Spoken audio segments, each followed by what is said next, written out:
Can you think about opening up the chest, patient undergoing a big operation for 4-5 hours, 6 hours, and coming out of the OT? Vitamins and supplements can significantly reduce my risk of heart disease. One of my patient who was 24 years of age, having hyperhomocystinemia. In that patient, he had a clogged artery. If I don't have a chest pain, my heart is perfectly healthy.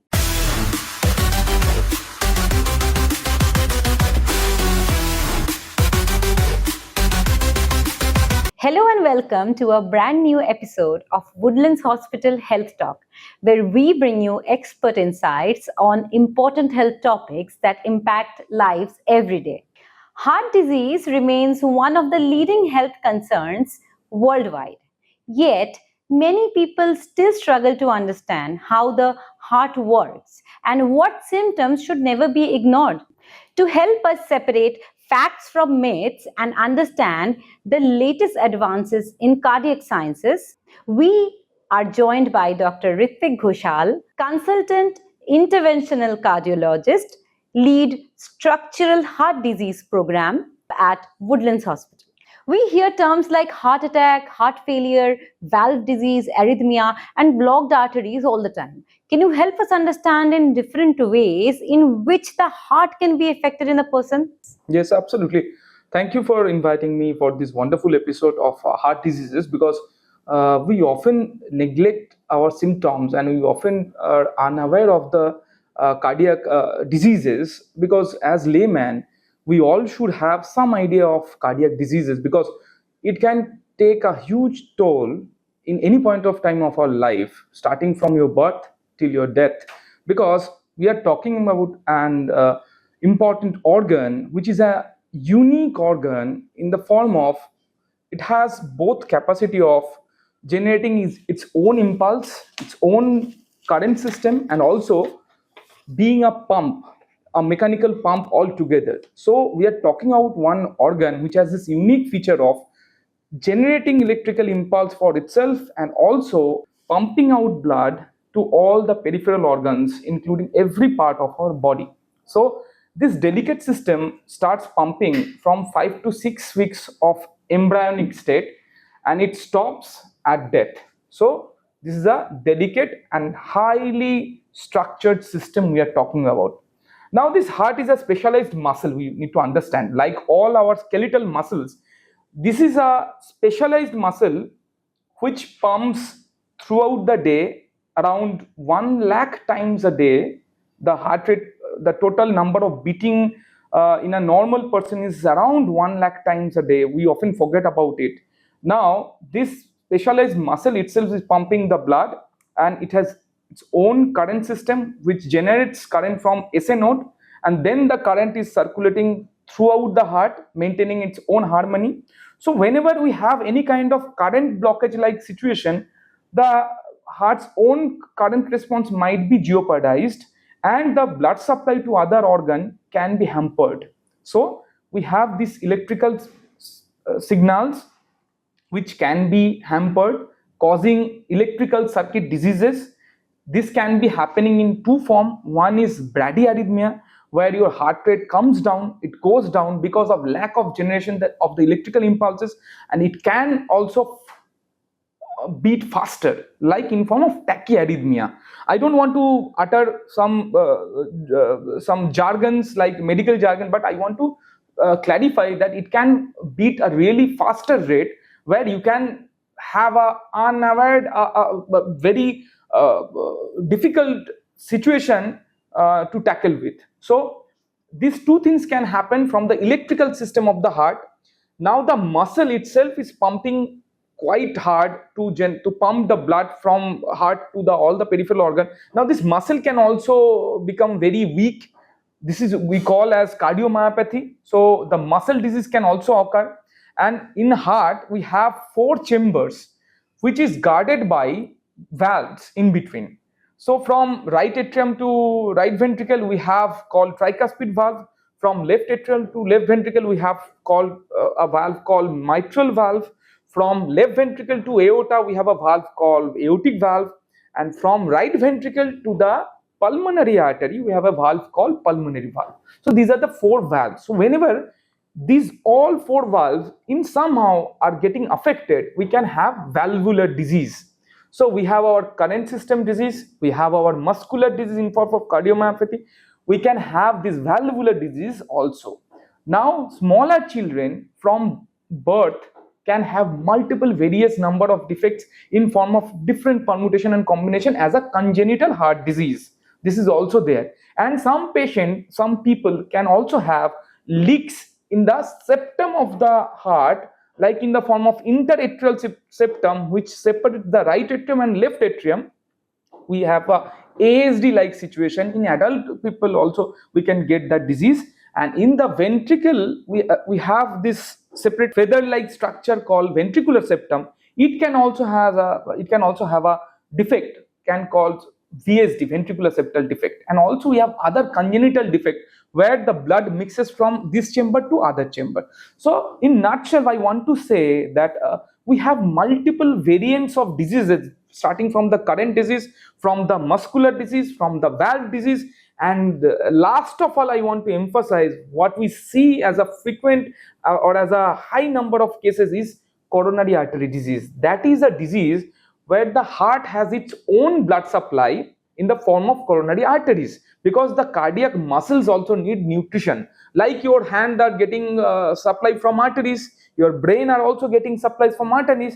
So whenever it is clogged, the arteries are blocked, then it reduces blood supply to that organ. And you can see that some patients of diabetic patients have black fingers or black toes in the form of less blood supply to that organ.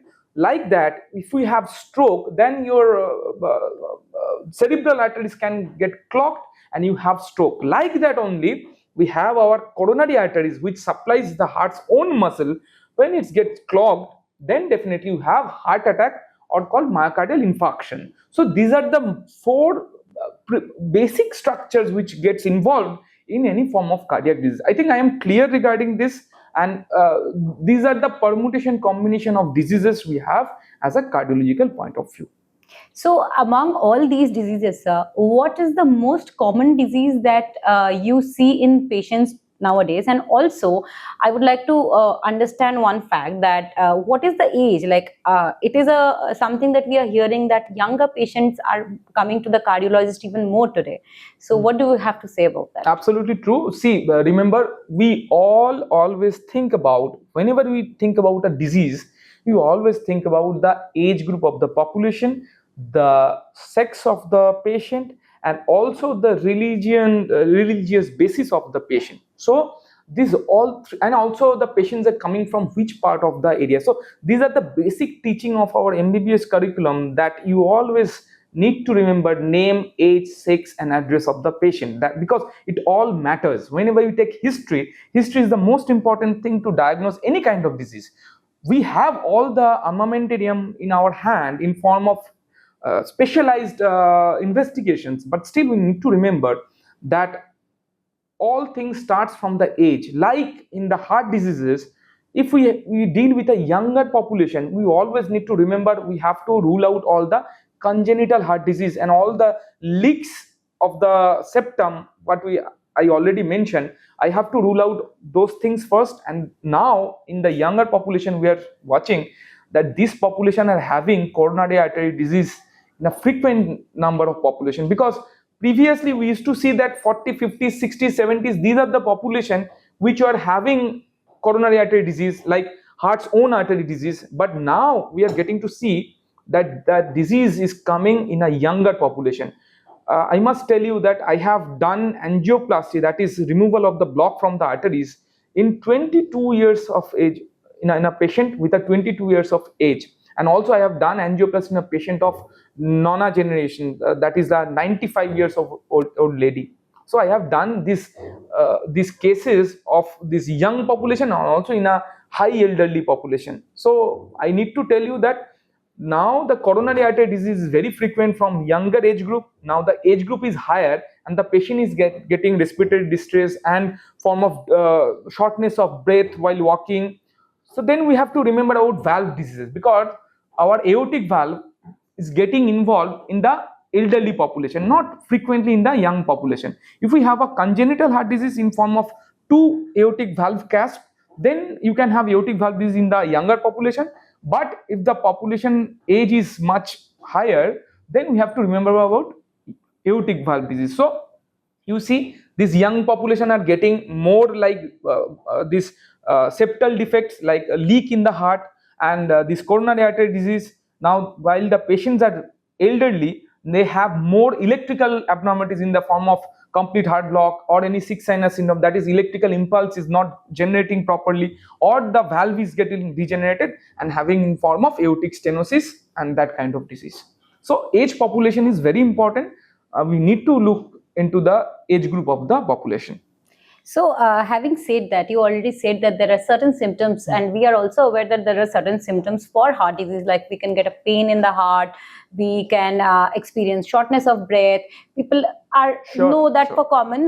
There are, but can you tell me one thing? Is there any heart disease that will not give you symptom? Yes, absolutely. See, I always tell everyone that you need to remember 4 symptoms that are the cardinal symptoms of any cardiac disease, because without this, heart diseases are very less frequent. But remember these 4 symptoms. Number 1 is shortness of breath, what she said already, that while walking or while exercising, if you feel uncomfortable in the form of shortness of breath, definitely you need to remember regarding heart diseases.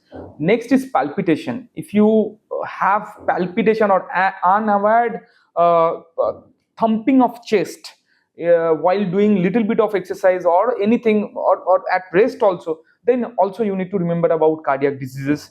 Next thing is that if you feel dizzy or if you have a frank blackout, then also you need to think about cardiac diseases. And another thing is that is fatigue, unnecessary fatigue while walking very less, then also you need to remember about cardiac diseases. And other than that, pedal swelling in the form of feet edema, that is feet swelling, and also facial swelling, and also abdominal distension. These things are also very cardinal for cardiac diseases also. So these 4 symptoms you need to remember: shortness of breath, dizziness, palpitation, and also fatigue, unnecessary fatigue.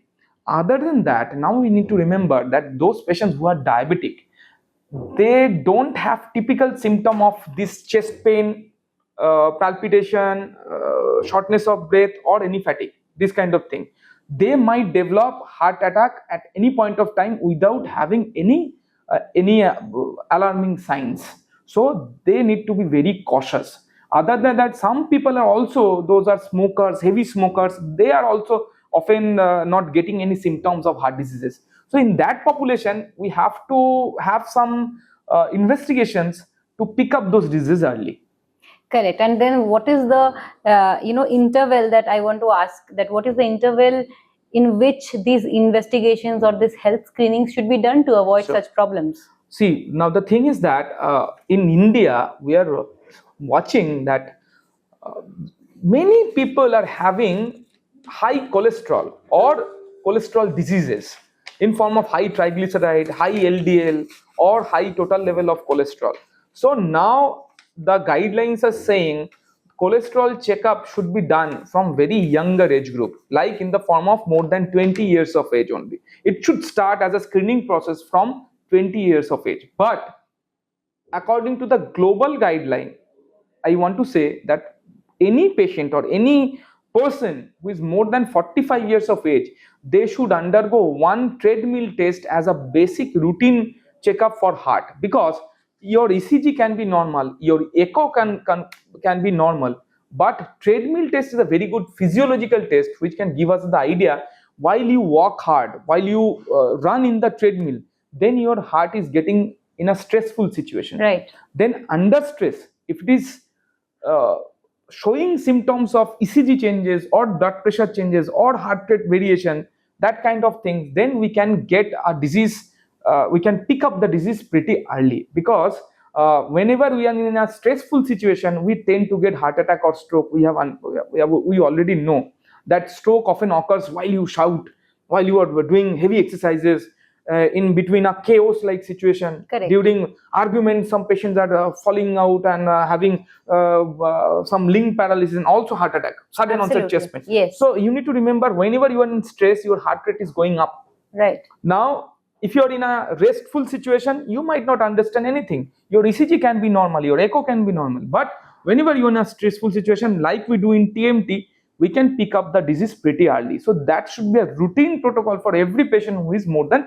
45 years of age. And also patients should do routine checkups for cholesterol and for sugar. These are the basic parameters we need to look into from younger age group also.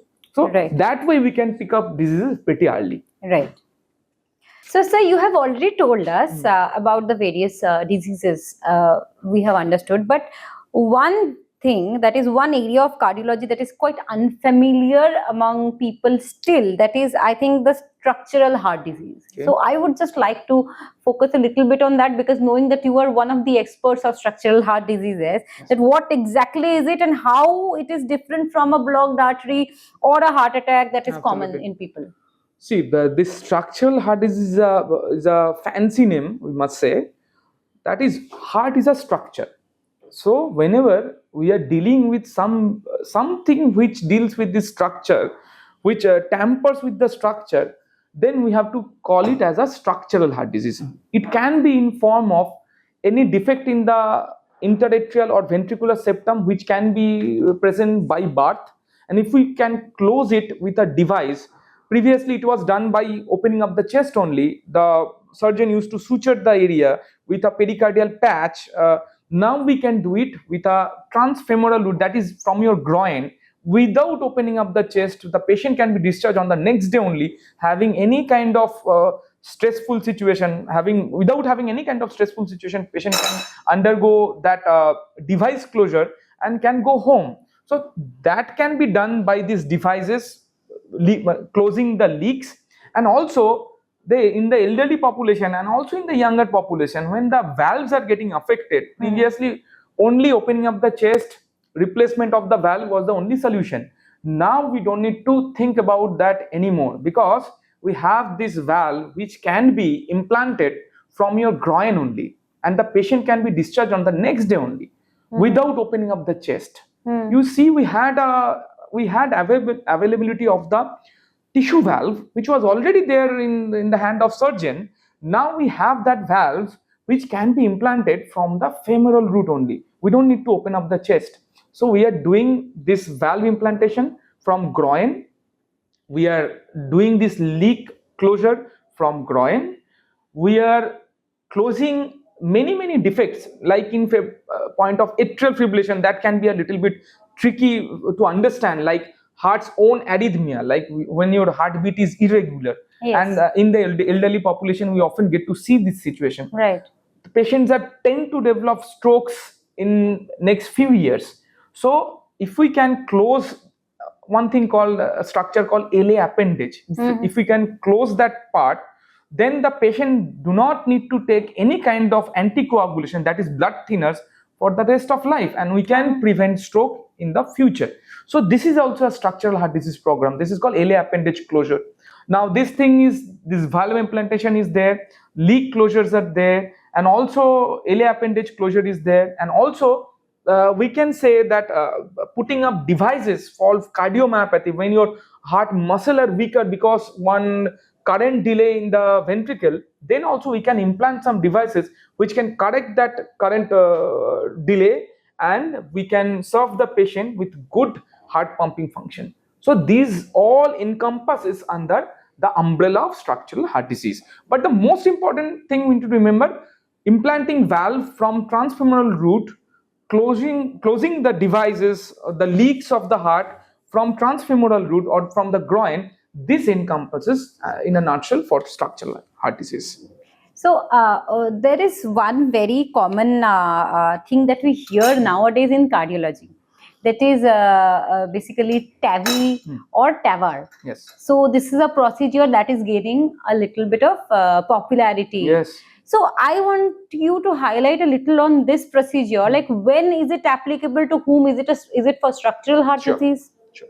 See, but one thing we must, whenever we talk about something, so we need to remember the history of the procedure. Correct. Like 20 years back, one pioneer called Alain Cribier in France, he first did in a patient of 85 years of age, a person cannot undergo any open heart surgery because of a lot of comorbidity in the form of COPD, and also other parameters that their liver function is derailed.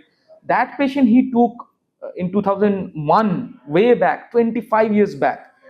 He took for a transfemoral closure where he reached the aortic valve from the groin and deployed a device which served the purpose of this operation 25 years back. Now I am coming to the disease only, that when people as a natural process are getting older, like more than 70 years, they tend to develop some kind of degenerative changes in all the structures of heart. That is a natural process of heart. It's not a disease. We should not mention it as a disease. This is the natural process of heart. So whenever we are getting older and older, 75 years, 80 years, 85 years, then these people have more thickening of heart valves and also thickening of coronary arteries. So when these heart valves are getting, when it was younger, it was pliable, it was moving like this structure. Now whenever you are getting older, your valves are getting rigid, more rigid. It cannot open like this. It's not agile. Now it's not agile. Yes. Now it's opening like this, like this. And whenever it's not opening up properly, the blood circulation from your ventricle is not reaching to the aorta and all the great arteries of your body. So definitely you are getting weaker, you are feeling fatigued, you can have dizziness, you can have chest pain also, just because of that clogging of the valve or thickening of the valve. And when it is like this, the movement is absolutely restricted, then the person is not having any kind of cardiac output or any kind of blood supply to the peripheral organ. So imagine if the patient is 80 years of age and having this disease of severe aortic stenosis, then can you think about opening up the chest, patient undergoing a big operation for 4-5 hours, 6 hours, and coming out of the OT in a nicer way? I don't think so. No, it will be difficult for the patient. It will be very difficult for the patient from coming out of the OT. So initially, we cardiologists thought about going in from the femoral root or from the groin and reaching that area, inflating a balloon like we do in the coronary arteries as a routine procedure, and then after opening up the valve, we implant a valve in the native calcified or thickened valve. Right. So that is a very easy procedure.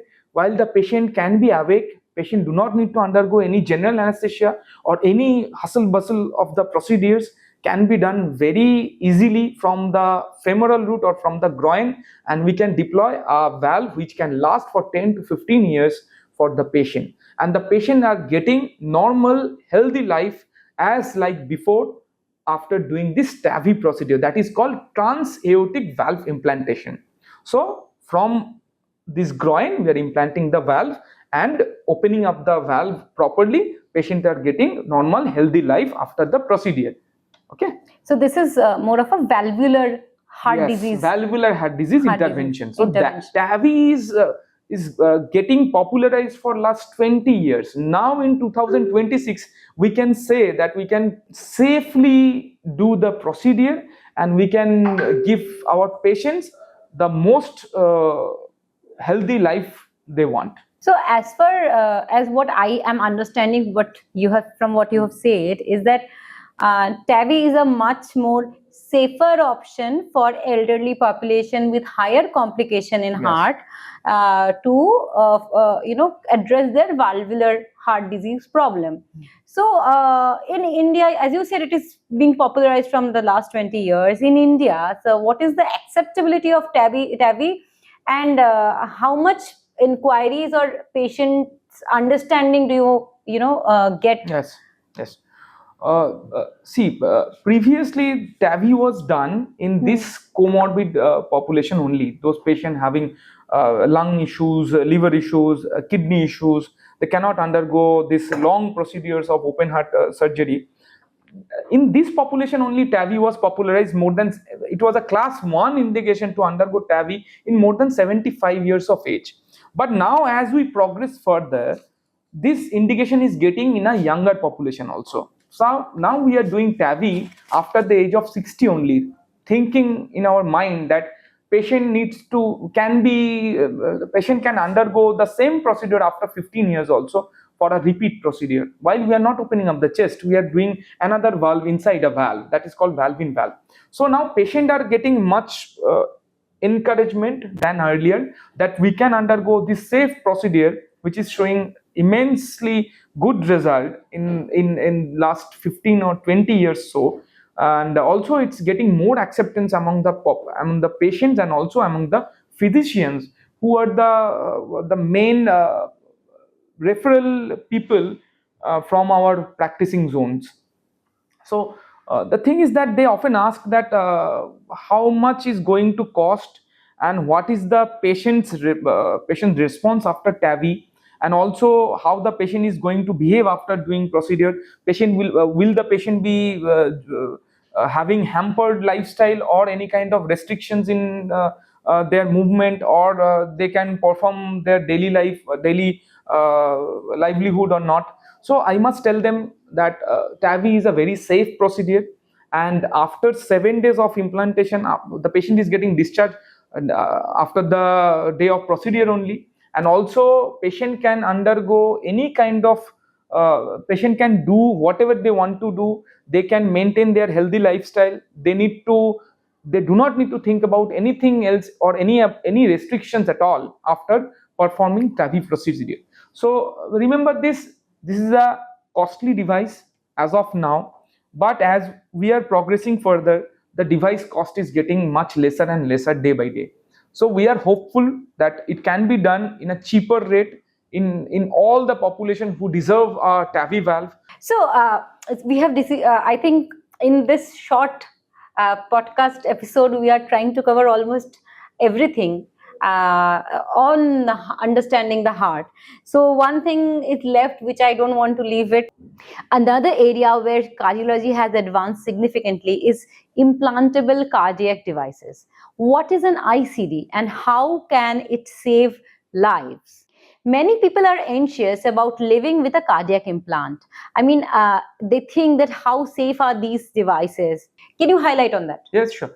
So as we started regarding cardiac structure or its current supply of heart, in two ways, that the patient can have higher heartbeat, while we call it tachyarrhythmia, and patient can have lower heartbeat, while the heart rate can come even less than 40 also, which cannot sustain one's own regular activity. So in that case, we call it bradyarrhythmia. So whenever the patient is having bradyarrhythmia and also having symptoms of bradyarrhythmia in the form of dizziness, any sudden blackout, or any kind of shortness of breath, then those patients are eligible candidates for devices in the form of pacemakers.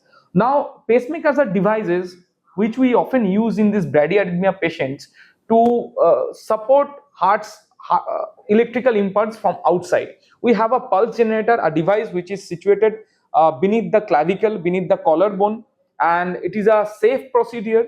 Patient can go home after 1 day of the procedure, and only 1 month of restriction I tell them to maintain, like while the wound is healed. And after the wound is healed, they can do whatever they want to do. There is no restriction at all after implanting one device. So this is a device that is called pacemaker, which is implanted for bradyarrhythmia, because of the less heart rate population having symptoms of less heart rate. So those patient gets device of pacemaker. It can be now three types of pacemaker are available. I want to emphasize, because as a tertiary care center, as a cardiac center of excellence, we are performing conduction system pacing, which is a holy grail of pacemaker therapy. Like it can maintain heart's own electrical impulse, it can mimic heart's own electrical conduction system. So previously we used to do double chamber pacemaker. I don't want to go in detail of this pacemaker therapy, but now we are giving the best possible therapy in our institution in the form of conduction system pacing. And also, if the muscle pump is very less and it's getting more dilated, then definitely we have a device called CRT, cardiac resynchronization therapy, which can maintain the synchrony of heart and can improve the heart's pumping function in long run. So these three devices are used for maintaining heart's pumping function and also to support the electrical impulse for heart. And another thing is called ICD, what she maintained. That is, some people are having higher heart rate, like more than 200, more than 250. It can stop your heart immediately. So this device is called intracardiac defibrillator, that is ICD. So this ICD can deliver a shock at the point of this high heart rate, like 200, 250. In the like you can imagine one situation while younger population having hypertrophic cardiomyopathy. That is one of the most common cause of death in sports person, like footballers, gym goers. They can have this disease called hypertrophic cardiomyopathy, and if indicated, we can implant this device called intracardiac defibrillator or ICD in those kind of population. Same procedure like a pacemaker. It's a bulky device, but it is situated under the collarbone. And also, at very last, I want to tell you about one more device that is not a device at all. We have a capsule like pacemaker now available in our armamentarium, that is not at all situated under your collarbone. There is no cuts at all. We are going from the groin and we are implanting that capsule in your heart, inside your heart, and it has a battery life of 15 to 20 years also, which can deliver its own mechanism, which the electrical impulse of heart can be maintained by help of these leadless pacemakers called micra or leadless AVR. These are the newer development of leadless pacemaker therapy. So Right. these are in nutshell the devices we can think about. Now, I just want to move to a quick myth versus fact regarding common heart health. So, I will state a line to you. You have to tell me whether it's a myth or a fact. Sure. So, I'll start. 1. If I don't have chest pain, my heart is perfectly healthy. Absolutely myth. Okay. Heart disease is mainly a man's problem. Myth. It's normal for blood pressure to rise significantly as you get older. True. True. If I have diabetes but take my medicines regularly, I don't need to worry about heart disease. Myth. Okay. If I have heart disease, I should avoid all kind of fats. It's a myth. If I take cholesterol lowering medicine, I can eat whatever I want. Absolute myth. Vitamins and supplements can significantly reduce my risk of heart disease. It's a partial truth, I can say. That some diseases are there. It's a one-liner, but I can say that homocystinemia, one of my patient who was 24 years of age, having hyperhomocystinemia. In that patient, he had a clogged artery. And I did angioplasty, and after that, I had given him the supplement of fulvite, folic acid, and that takes care of hyperhomocystinemia. So that is a very important thing, which is a vitamin. So some vitamin can help in heart Okay. disease. So it's not a complete myth. No, it's not a myth. If I have been smoking for decades, quitting now will not make much of a difference. No, it's a myth, because quitting cigarette can help a lot. After quitting, after one day only, you can have some benefit, and after 1 year, you can have immense benefit of quitting smoking at any point of your life. A small heart attack is not a big deal. No, not at all. It's a myth, because it can hamper your cardiac function in form of less cardiac output and less muscle function, which can hamper your daily lifestyle. Okay, a few more. Once I have had an angioplasty, stent, or bypass surgery, my heart problem is permanently fixed. It's a myth, because you need to remember you can have another clogging up of the stents and also the bypass grafted arteries in near future if you are having unhealthy lifestyle and also having irregular medications and all the parameters which you need to remember. Breathlessness is just a normal part of aging. It's a myth or fact? Partially true, because often your cardiac diastolic function, we say, that is your elasticity of heart is getting a lesser. So then definitely you can have breathlessness according to your age. It's not necessarily a disease, but it's a normal physiological process. You can have breathlessness as a normal aging process. Okay, now heart valve disease only affect elderly people. No, that's a myth, because you see, as I mentioned, from young age to the elderly population, the diseases are quite different. In our India, being a capital of rheumatic heart disease, mitral valves are getting affected in younger population only, like in 10 years to 40 years of age. And while you get older, your aortic valve is getting involved because of your calcification and natural aging process. So Right. according to your age, valve involvement is varied. So Okay. that's a myth. And now, structural heart disease is something you are always born with. So, is it always congenital, a structural heart disease? No, not at all. Because see, structural heart disease, as I told you, it's a varied situation. Like you can have heart leaks from the young age group. That comes under the structural heart disease. While you age, your aortic valve is getting thickened, and you have aortic stenosis, and that also comes under the structural heart disease. So you are not born with a clogged valve or clogged artery or anything like that. So it can start from your childhood, and it can reach to the structural heart disease at your elderly population also. Open heart surgery is the only treatment for serious valve diseases. No, not at all. As we already discussed, we emphasize that as we get older, your age is more than 75 years, and you are having a little bit of comorbidity. Opening of the chest is not the final solution. Now we have a luxury of TAVI, which can be done from your groin and can give the therapy likewise of the surgery valves and all. Okay. One final question. If my ECG is normal, my heart is completely healthy. Myth or fact? Absolutely myth. You all need to remember, at rest your ECG can be normal, but whenever you are in a stressful situation, you are having any kind of high exercise or any turmoil like situation, then your heart rate goes up and your ECG can get worse, and then definitely you can have cardiac diseases which you are not aware in the restful situation. So you can have cardiac disease while you have a normal ECG. So, among all the myths that we just discussed, sir, what do you think is the most dangerous myth? The most dangerous myth is like, my ECG is normal, then why are you talking about coronary angiography? Why are you saying that I need to perform coronary angiography? That's the most important myth. Because see, I had a lot of patients, their ECG was absolutely normal, echo was normal, but patient has only one symptom. Like while walking 100 or 200 meters, he or she is getting severe chest pain, and it is going away while you are sitting. While you are in a restful situation. So you remember that symptom is the telltale sign of significant coronary artery involvement, having a coronary artery disease. So if we miss that symptom, no, the patient is going to get heart attack in next few days. Right. We can predict that heart attack a lot earlier after picking up the symptom. And if we can open up the artery, the patient can get his normal life back. And I am preventing one fatal incident also. Correct. Thank you, sir, for being here. Oh, sure. You have given us a lot of enlightenment, I think, on the overall structure of heart, on the diseases, on busting the myths. And I think that we will be able to benefit a little. I think the viewers will be able to benefit a little from what has we have discussed today. So, thank you.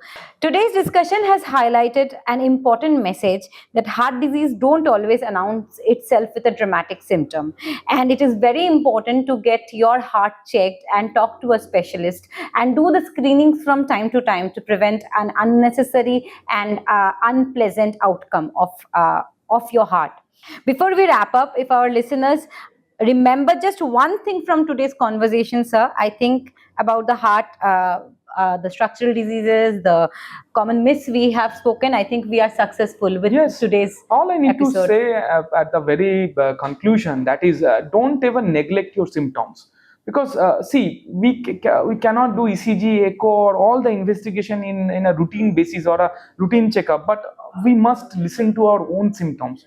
If you are having chest pain or unnecessary left or right side, what kind of any kind of chest pain, any breathing difficulty, or any kind of shortness of breath, or any kind of dizziness, you must visit one physician or any cardiologist, whoever is available. You must not miss those symptoms, because it can prevent further events of very fatal events. Right. So thank you so much. Thank you to all our listeners for tuning into Woodlands Hospital Health Talk. We hope the conversation has empowered you to take charge of your heart health, recognize warning signs early, and seek timely medical advice when needed. Always remember, when it comes to your heart awareness, prevention and early action can make all the difference. Until next time, stay informed, stay healthy, and take care of your heart. Thank you.